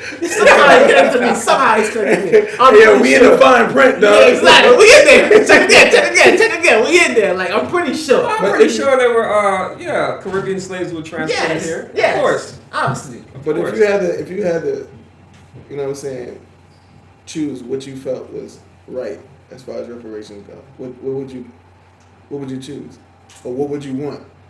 I would want land. Okay. So I was right. Yeah, I was We right. was right. We was right. I said Why that. not? And not land in the Midwest, in some remote village. You want on the east? No, it would have to be like some prime real estate, which Okay. they're not. That's not gonna happen. 40 you know? acres? That would be the 40 acres, man. Yeah. That's it? Just land? Well, I don't know about the acres. I don't know how to count all that. Yeah, How big is 40 acres? Pretty damn big. It's land. I was It's bigger than the studio room. I guess the mule will be the car, right? Nowadays, Yeah, I said that on that, but like. but I said I don't want the car. I don't want the car. No, I think Just we give me the land. We need to be getting something that's more substantial. Mm. All right. You said businesses. Something that can pass down, because with the land, you can pass that down to the next generation. They can pass down to the generation. You can sell it if you want. But you said businesses as well, right? Yeah. Because you could not profit off of that in the long run. It feel like he said it has to be land that's profitable, so you could work on it and build something on it and create a whole wealth. Mm-hmm. But I'll say that you have to give me something that can start up to get me to that point. Give me credit for my college for my kids. Credit? Give me or whatever institution they want to go to or whatever. Yeah, for free. Put some stuff in the Okay. No I mean, that's just one thing. Yeah, I mean, there are more things I would ask for. Nah, I get that. I get that. Well, go ahead. No. I was thinking about the when he was like, also you're gonna get like $2,000 with it and something like that. I'll take the money. Okay, yeah, but I mean, don't tax me neither. I want that 2G flat. It better be more than 2G. I'll tell you that. But if it's a month, I'll take a flat 1,000 every month. It's reasonable. It sounds so Untaxed, of far course. fetched to me, but yeah, it should be done though. Mm. When I say far fetched, I don't think it's gonna happen. Of course not. I don't think it will. I think either. it's just talk. Unrealistic. Yeah, that's what I think it is. I think it's just talk. It's dwindling away. That talk is dwindling. I haven't heard that mentioned in a while, but especially with what's been going on with the gun control and immigration policies, it's dwindling away. Especially with the whole Because campaign. yet again, we taking a back seat to all the world's problems. And you know what he just did? You know he just tried to cover up the gun thing with the immigration thing, right? Yeah. And he tried to distract. He's doing that. I'm telling you, CNN is on that. They on the gun, man. They on the gun talk. Yeah, I see a lot of networks making a big deal about it. Yeah, they're still on the gun talk, which I'm happy about. Because they try to overshadow it with the immigration raids. Yeah, because I played Grand Theft Auto and I ain't shooting up no school or nobody. Like, I saw a post somebody was like, somebody said that there was in a Walmart, they saw a white boy angry, they said they left immediately. Oh, yeah. I mean, it's been 4 incidents. Times Square, right? Something happened in Times Square. That was a false alarm. Yeah, but did you see the crowd, bro? Yeah, it looked wild. It looked crazy. It was a false alarm. It When looked was crazy. this? Over the weekend. I think it was a noise when a machine went off, and they thought it was a gun. So everybody just started like scrambling and running. It happened in like in a mall somewhere, and it happened a lot of places. Right there in Times Square. Right there in Times Square. I didn't hear about this. Yeah, that was crazy. But hey, man, I was on the boardwalk, bro, and I spoke to my kids, 5 and 9 and 21. I said, if this happens, y'all go under the boardwalk. I showed them exactly where to run. So it's a reality. So you never boardwalk? Yeah, I mean, we just Atlantic City walking on the boardwalk, but in my head, I'm like, yo, I gotta protect my kids. Yeah. So that's your go-to place? The boardwalk has a little. It has a cellar. You know what mine is? Where is it? Straight in the pothole. Like, I'm lifting it up and I'm getting down. Let's go. I'm going straight in. Oh no! I'm in the sewer. In the sewer. I'm going straight in there. I'm going straight in the sewer. I don't care. Yeah. Point blank period. How you gonna get that up? Because it's not easy to get those manholes up easily. Yo, See I can knock out half the weight. I just need somebody willing to commit. So in the midst of that confusion, who gonna stop with you to help you lift up a fucking manhole? They want to live. It's so easy to die, man. All those people die, bro. Yeah, like it's real. All it takes is a bullet. That's real itself. But moving off of that, we want to get into you. We want to close out the show. Yeah, with you. You definitely you have a lot of stuff that you talk about in your art. You're a poet. You're a teacher. You're a published author. So everything that we just talked about. That's what I talk about on Facebook. Yeah. Well, I'm talking about. I do love politics. Are you talking about education? Yeah, not just even in your craft. We want to get into what you've done and how you started out. Oh, okay. And you know what I'm saying, especially coming to America, some of the stuff you describe in your book as well. You know, being an immigrant, Jamaican family, just small stuff like that. For me personally, I always wanted to ask how did you start out being a teacher? Like, where did it even come from? Because I didn't want to be a teacher. You didn't want to be a teacher. I was good in English. Like you were good in English.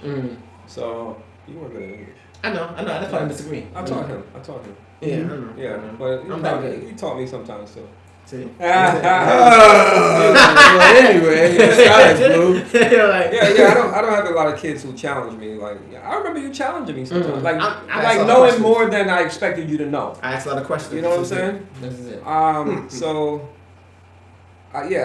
I was good in English. I used to write, scribble a lot. I write poetry. I had a lot of compliments from my English teacher in middle school, high school. So of course that kind of laid the ground for me. Like when I was in college, I wanted to be a journalist. Oh. Yeah, I wanted to be a journalist. So I just went to English, and after I was finished, I was like, what am I gonna do? So I heard the talk. People were talking about, why don't you be a teacher? And I said, maybe I can try it. And you tried it. And I went to Essex County College to start out with. Then I transferred to Rutgers. 96, I graduated. And then from then on, it was like, I'm just going to do it. And then I took the teacher's test and got into it. Yeah. You enjoy it? Do I enjoy teaching? Yeah. After 22 years contractually and 2 years as a sub. So I've been teaching for 24 years. I enjoy it most of the times.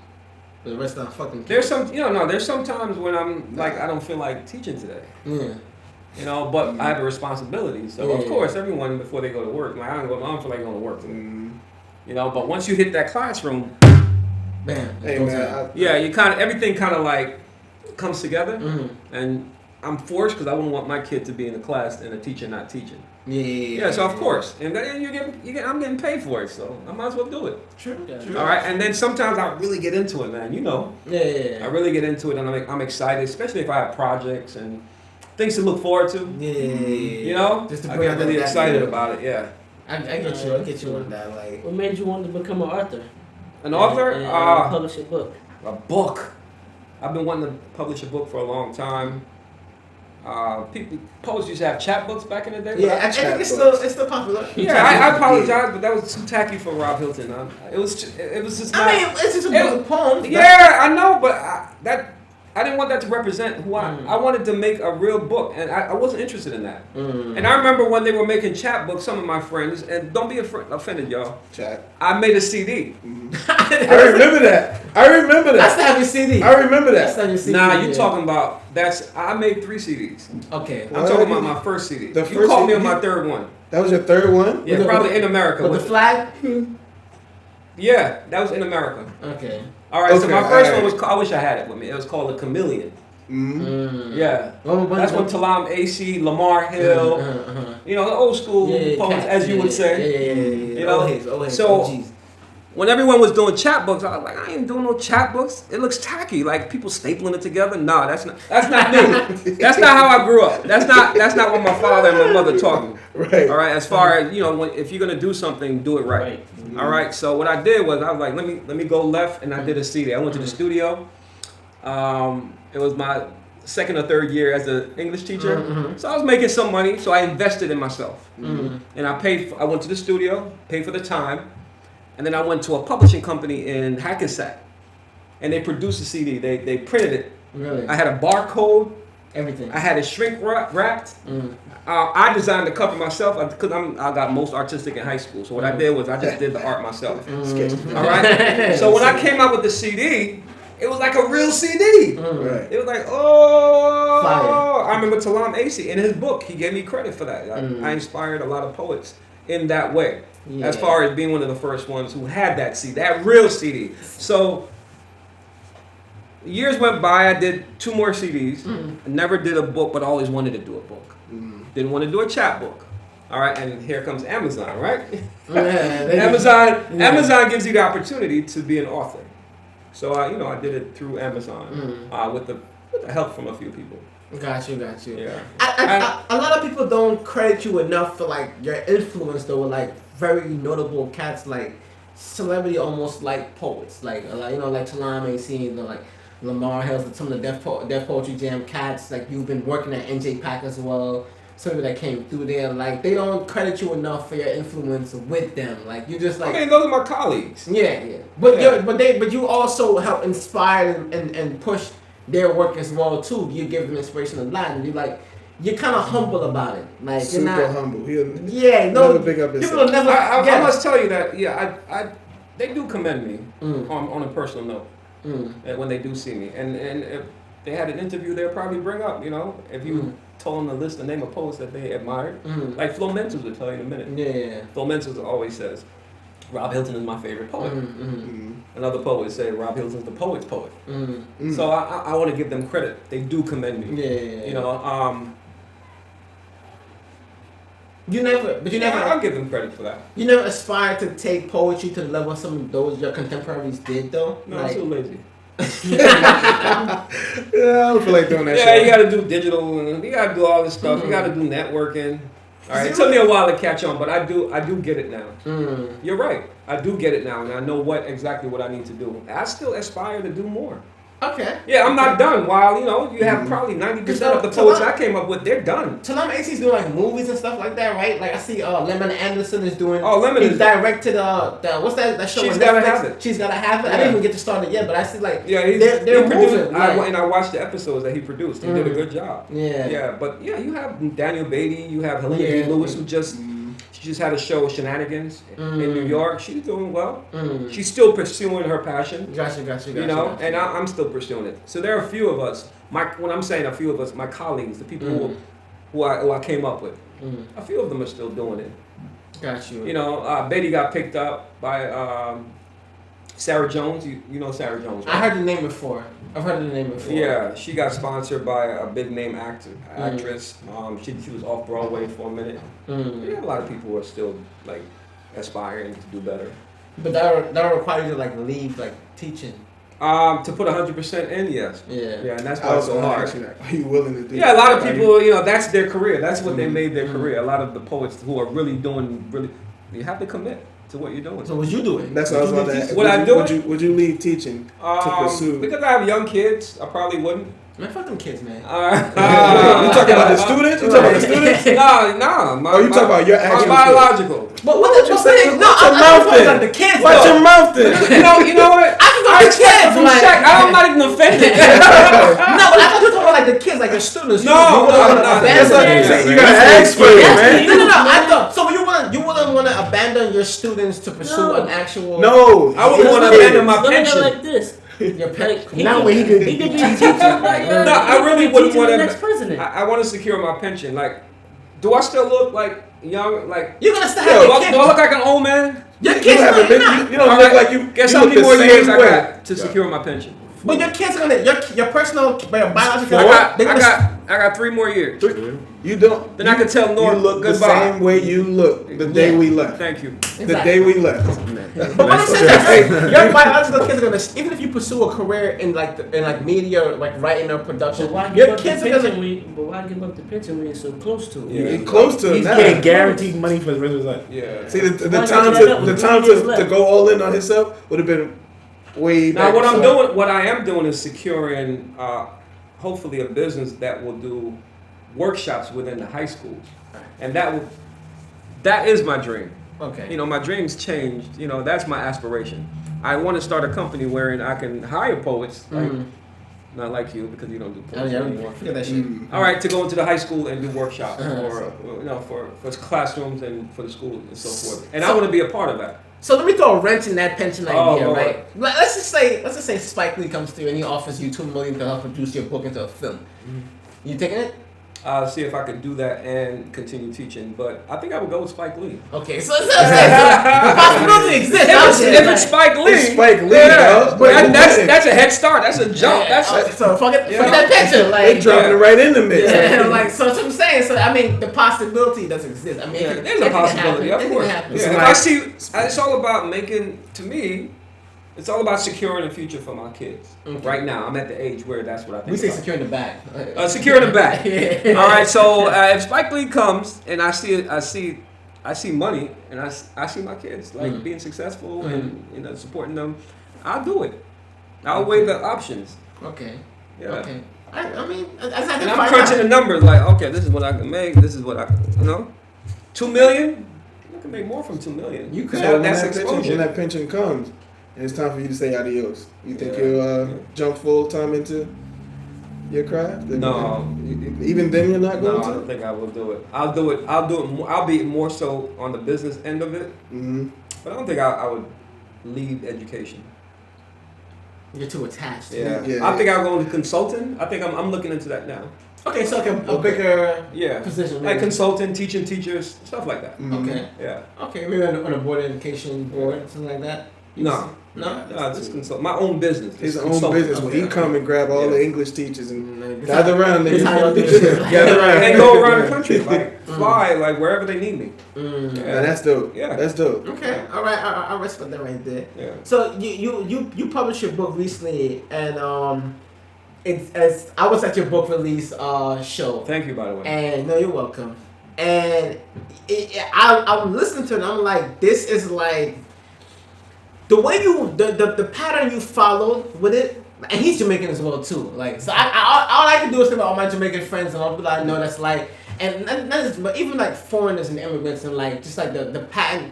When you talk about your own country and your land and where you came from, it kind of brings an excitement. You know what I'm saying? To like just like, well, especially for me being a foreigner as well too. It's like to hear about just back home. You know what I'm saying? Yeah. And you centered your book entirely around that. Yeah, that was a risk that I took, man. Yeah, did you? You didn't want to do that at all? Yeah, because everyone doesn't want to hear about where you're from. Yeah. You know what I'm saying? So I took a risk.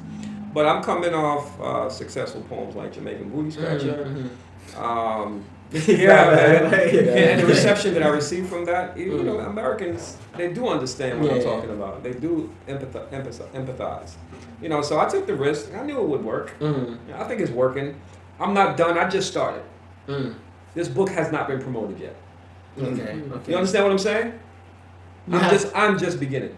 So what? I because I have faith in the book. I have faith in the work. It's good work. Yeah, it is. Yeah, I believe it in my book, and I believe that I could really reach a lot of people with that book. Yeah. But have you ever thought about maybe putting it in the curriculum for teaching? I'm working on that right now. Okay. Yeah. Alright. Yeah. I'm actually working on a workbook of poetry right now. I'm done. I just have to go to Amazon and and I'm not gonna have a book launching for that. Are you just gonna get it out? Yeah, I'm just gonna get it out and try to sell it to districts. Okay. Yeah. That's shit. Make money off them. One way or another. The thing about doing that in a district that you work in, they don't promote it too much. They like the idea, but as far as when it comes to money and buying it, it's like a conflict of interest. So they don't really promote it as much. You understand what I'm saying? Yeah. So I would have to sell to other districts. They would have to until wait. they catch on, like, oh. Yeah, that's what they have You to know, wait and see. You know what I'm saying? What the right person. Right. Yeah. Yeah. That's unfair. But Because Mike is going through that. Another poet. Yeah, like he can't go to his school and like sell, you know, his, you know. He has to get permission for everything that he does. But he's selling in other districts. Oh, he is. He's doing workshops in other districts. You know. It's always where you from that hold you back the most. Ain't that something?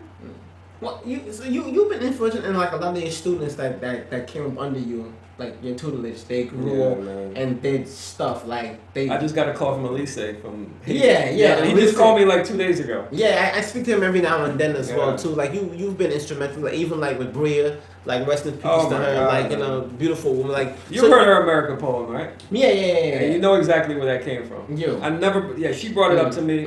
I didn't bring it out when she was doing it, and that's what I think she has a tribute coming up. Yeah, I think her mother messaged tomorrow me on the inbox. Yeah, it's tomorrow. She inboxed me. Isn't it tomorrow? I don't remember the date. I don't even know how her mother added me on Facebook. Yes, I do plan on doing America. She wants me to do something. Yeah, I definitely want to try and stop by and do that tomorrow. But you have anyone else now that you see students that you might see that's like because you it's like a generational thing with you. You see a little Shaq yet? I don't know. I'm nefarious than the ones that he brought up. Like I see a few of them. Yeah, I see a few of them. You met Sade, right? The singer that came to the book signing. Yes, yeah. She's a good performer. Mm. Yeah, but she graduated, so I probably won't be in touch with her as much. Okay. You know, but I see a few young ones coming up. Mm. Yeah, definitely. Of course, I don't take students out the way I used to. I'm scared. I'm afraid to do that now. Why? I don't know. It's a very picky topic now. Like, okay, sensitive. Picking up a kid from the house and bringing them to a show, I don't want to get involved with it anymore. So I did slow down a little bit. Cause I remember you did it with me. Like you used to come and get me. And we New York. Times were different, man. Yeah, we like go see. I'm Yeah, like, within 5 years, yes, things changed. Yeah. How long ago did you graduate? It's been 7 years. 7 years? 7 years? 7 years. Let's just say I'm more apprehensive now than I was. Damn. Yeah. Okay. Cause I do remember those. That's how I even got into like doing anything. Like I always like compliment you. Like I would never got into art or anything related. Like this shit that I do now, where everything I do, music, art, like even like trying to venture into like designing and like I'd have never in my life. To you. Yeah, it never in my life I would have been you were doing being it. artistic? Yeah, or no, because I never thought I would want to pursue it so vividly if it wasn't for like, you know what I'm saying, with you. Like Man, I thought you were head strong into poetry, man. I was, right. and then I conquered a lot, and I was like, okay, that's cool. Like well, that's all right, man. I'm ventures. always forcing you to perform, but you got to go with your heart. Yeah, exactly. But it was a good run though. I mean, it's cool. I remember when I first featured you, man. It was in Rawway. Yeah, you're right. When you wow. came I was like, that was my first. I was like, check out this dude. Wow, I remember that. That was like, you remember that bowling teacher? He was there, the bowling teacher, the Masonic guy from Weequay. It was Cataluma Chai. Remember that little Yeah, spot? yeah, the cafe, yes. Oh my God. And that guy was the bowling teacher came through. What was that bowling teacher that used to be at Weequay? The guy at the Mason ring and. I know you're talking about. Yeah. What's his name? Mr. Gerald? I used to random one day like that. It What was a random old name you could think of. What did he teach? Nah, it was like a G something. I forgot, but he did like. He's the bowling coach. The bowling coach. Oh, I think it was Mr. Carson. It's something like I don't know. something with a G and old and he had old folk money like. Dang, I forgot who that was, man. That was I've had a lot of teachers come out, man. A lot of support. That was over a the while years, back. Yeah. I remember him coming to that feature. You are right. First feature. Damn, Yeah. I don't even remember that. You just brought that back to me. That's crazy. old Like, head. I was like, check out this kid, man. Check out this kid. That's crazy. Though. Same with Elise, same with Siobhan. Like Yeah. Siobhan, I still think is one of the best, man. But not better than me though. But I get you though. Yeah, I was like, Yeah, you don't do it no more. So yes, over you. Yeah. honestly, Shaquille, I always say, yo, Siobhan would give anybody a run for their money. Yeah. It's just that, it's not in her heart. Mm-hmm. Like she does it when she wants to do it. Got you. You know what I'm saying? Got you. Yeah, that's what I believe. Just like That's so. Where are you now as far as your book? Like you said that you have all these opportunities and ventures that you want to go into it. What's one you're most passionate about with your book? How far do you see it going? Like I said, in the school districts, and I want to actually make a workbook that goes with it, with questions and activities. All right, and target like a specific grade level, and match that with the curriculum, the New Jersey curriculum standards, so that teachers can actually plan their lessons around the book. What grade level would you be? The book, I think it's high school, like 9th, 10th grade. Get them in the Yeah, I think, yeah. because it's like after the 10th grade, it's like Okay, that's it. now I'm just doing this to make sure I graduate. Well, this specific book, I think it's more like on a 9th grade, 10th grade level. Like that's what I would make the curriculum around that grade level, those 2 grade levels. They should go through with it. They should. I think they should. I think they should. It's just up to me to put it together. I just came from Express Newark, and I saw Michelle Alexander. She's an art teacher in Newark, and she has 2 coloring books, bro. She has she's a vendor. She has artwork, and she had 2 coloring books that she's an art teacher. Yeah. And I thought it was the most amazing thing, bro. Yeah. And she's selling it, bro. Hey, anything is possible. Yeah, and she's in Orange School District now. She's selling it. Anything is possible. I never say that anything is impossible. I think anything is possible. If you don't try, you regret it. Exactly. You have to put your arm to it and go forward and headstrong. And that's the only way it can make it happen. So, you guys have any other questions? Anything you want to chime in? No? I just know. No, I was about to be funny. I'm not going to say it. Never mind. What you going to say? Nah. We good. You want to push to anything else you want to say? I always want to push my book. Yeah. Ooh, look at the headshot on the back. Oh, my God. The headshot is this guy, yo? Right. Ooh. You see how the collars pop? Like, it's got to be pop. The swag never was gone. And I don't think anything of You would think that was an R&B album. That was an R&B album. Like, telling you. You would think it is. Like, it's going to come with an R&B CD. It really is. Just give it time. The CD ain't going to have nothing but just the beats. This picture came in handy. I haven't had this picture for a while. But my grandmother's on the cover. Yeah. Yeah, this is actually her, and I actually got her out that night. At the show, I was Wheelchair, I mean, just got her That up those was stairs, those elevator. Yeah, and I was surprised that she came out, bro. I was so happy. No, that was a beautiful moment. That was definitely dope. But it's called In America, Volume 1. Story of an There's Immigrant. more to come. All right, Story of an Immigrant. You have to type in Robert, the whole name, Robert Hilton, Robert to get Hilton. to Make get sure to to this type in book. Robert Hilton. Robert The full Hilton. name, Hylton. Not the other Hilton. Not the other Hilton. Not Paris. Okay, get it right. All right, so it's on Amazon if you're interested. And I need to boost some sales, yo. I need to have evidence that I sell. All right, so I just need some more sales. I think I've had close to about. Here's the number. I had some good sales. I don't want to. I've had some good sales. Not good enough, but you need more if you want to build a portfolio. Yeah, you're right. The more sales you get, is the better. Is the more Amazon will be interested in you the next go around. And actually, they'll start promoting for you for free. Really? When you sell a lot, of course, they make money off of it. Got you. Yeah. Amazon is moving, man. Yeah. Every time I sell one of these books, I only get what? I get probably about half of it. Yeah. You remember me? So the book is $16. I get probably $8 for each book online. And where the rest of that money is going? That's Amazon. To Amazon. So It's Amazon, half and so you half. need to have a talk with Amazon. That's about Amazon that. money. Yeah. But people make deals with them.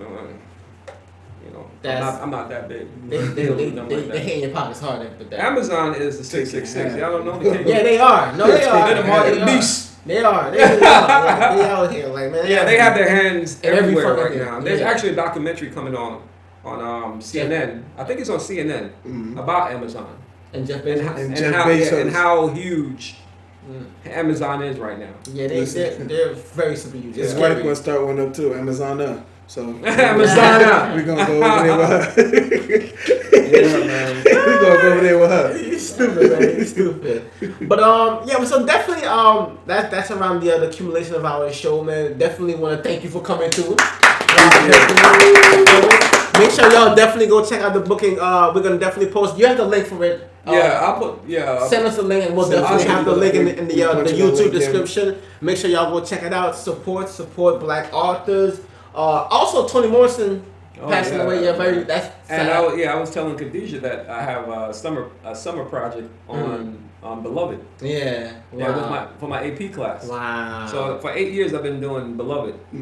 So they all complain, we gotta read Beloved. And when they come in September, that's what I'm doing. They don't even know how powerful that woman is. Like Toni Morrison changed my life. Yeah. Like I have a tattoo of hers. Like she. Wow, do you? Yeah. I have the bluest eye on my arm. Wow, man. Yeah. You love that book, huh? That book changed my life. I didn't love it. It changed my life. Like that Wow. book. That's why I had to get that. You see that why book, he was like Toni Morrison is like that's. So when I found out that she passed away, it hit me different. Yeah. Come on, man. So- It hit me. I thought it was you. Like, Look, it hit me. quick to blame you. It hit me like Every time. But that book hit me differently though. Like just like that. What that book spoke about, like it wasn't Sula. Sula was good. Sulu was good. I like But Summer. Bluest Eye was instrumental to me Who realizing. taught you Covington? No, well, Bluest Eye Who taught you? Who's the English teacher? Are you for read that book. Pancarese. Man, no. I read that book in 5th grade. Jesus. Yes. You were above your. That's why you were so good. I read the Bluest Eye in 5th grade. It was Miss Really? Amy. You sure? Yes. That's a Miss- high You school. sure? That's a high school read. Miss Amy, yeah, Miss Amy or Miss what's the name called Miss Dubman, the white woman in 5th grade. They Either did, teachers, they did a good job, man. Yeah, remember that book, but I didn't.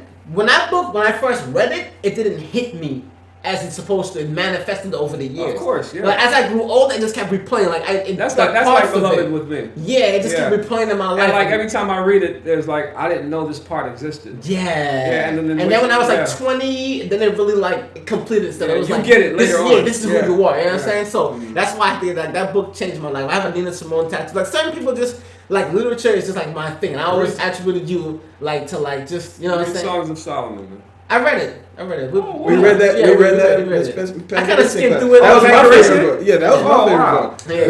Yeah. She beat us up with that one. That and Sula. Yeah. Toni Morrison, man. So she's like amazing, yo. So definitely rest in peace to her. She's a legend. She's a queen. Like she's, instrumental to just like the world of literature. We definitely lost one great, but definitely go support Story of an Immigrant. Yes. Rob Hylton. Make sure y'all go check that out. Light skin, dark skin. They say their skin is better than my skin in America. In America, we red, white, and sing the blues in America. In America, we let the girls be girls and the boys be boys, but sometimes we can't figure out whether the boys are really boys or the girls are really girls in America. We raised in civilized democracy in America. I'm the original Jamaican booty scratcher that will take your jobs and your dreams and make something out of them. So tell me what you think about that. Mister, tell me what a blood clot you think about that. You see, America done messed up and gave me a green card. Now I'm about to squeeze the red, the white, and the blue out the system real hard. Yo. Some people don't fight for revolution anymore. Everything that's pertinent happening now, it's in that book. Yeah, and that's, man, writing is powerful, man. Yes. That's all I have to say, and it can transcend time. Yes. I've been writing about the same thing that's happening now for a long time. And that's my. And it seems like it's more. Why does it seem like it's more relevant now? Because of what's going on. Isn't that something? That's what, and it's funny you said that's what my other tattoo says. No, I had years where I believed that it wasn't as relevant, but now it's like this monster has risen again. Nina Simone said the job of the artist, if anything, is to reflect the times, and that's what writers do. Yeah.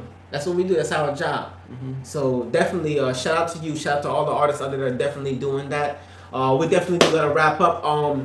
This is our last episode. This is the season finale. For the season. Episode. Season 1. So I was say episode. Yeah, we 11 episodes in. 11 episodes. Yeah, possibly because we're still working out some stuff with our.